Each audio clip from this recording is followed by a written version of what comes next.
सदस्य अनिता अशोक वडे व सुषमा सुनील वडे हे दोघे उमेदवार आहे।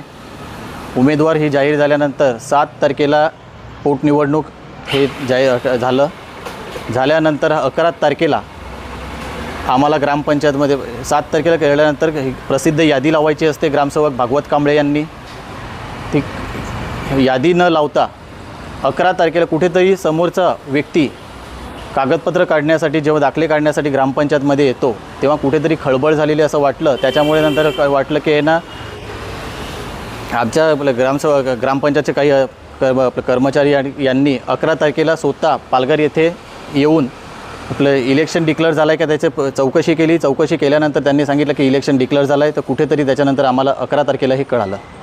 मग 13 तारखेला सुषमा सुनील वडे यांचा फॉर्म भरण्यात आलेला होता।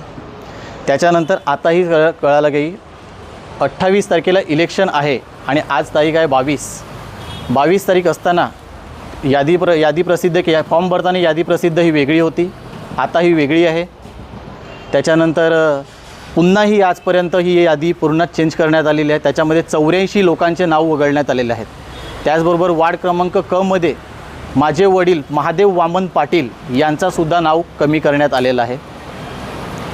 त्याचबरोबर आता 28 तारखेला इलेक्शन असल्याकारणाने आज तारीख आहे 22, अजूनपर्यंत कोणतीही यादी प्रसिद्ध आम्हाला केलेली नाही आहे आणि इलेक्शन लागायच्या अगोदर 15 दिवस अगोदर ही यादी प्रसिद्ध केली जाते।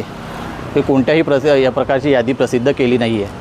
त्याचबरोबर आजच्या दिवसामध्ये आपलं यादी क्रमांक पेज नंबर 13 ग्रामसेवकांचं म्हणणं आहे, भागवत कांबळे साहेबांचं असं म्हणणं आहे की मी 2022च्या नुसार यादी बनवलेली आहे। मग याच्यामध्ये 2022च्या नुसार यादी बनवलेली असताना आजच्या दिवशी याच्यामध्ये 13 नंबर पेजमध्ये शिंदे रंजना सुभाष, शिंदे विशाल सुभाष, शिंदे विनोद सुभाष, शिंदे रंजना सुभाष, शिंदे विशाल सुभाष, शिंदे विनोद सुभाष हे डबल नावं कशी काय आली? मी स्वतः वार्ड क्रमांक कचा हयात असून म्हणजे व्यक्ती असून माझ्या वडिलाचं नाव त्या लिस्टमध्ये नाही आहे आणि हे डबल यादीमध्ये नावं आलेली आहेत। असे पुढीलही आरोप त्यांच्यावरती आहेत। असे बरेच काही त्यांच्यावरती आरोप झालेले आहेत। त्यांचा स्वतःचा मनमानी कारभार झालेला आहे आणि त्यांचा मनमानी कारभार जो चाललेला आहे तो मला कुठेतरी त्यांचा मनमानी कारभार थांबवायचा आहे।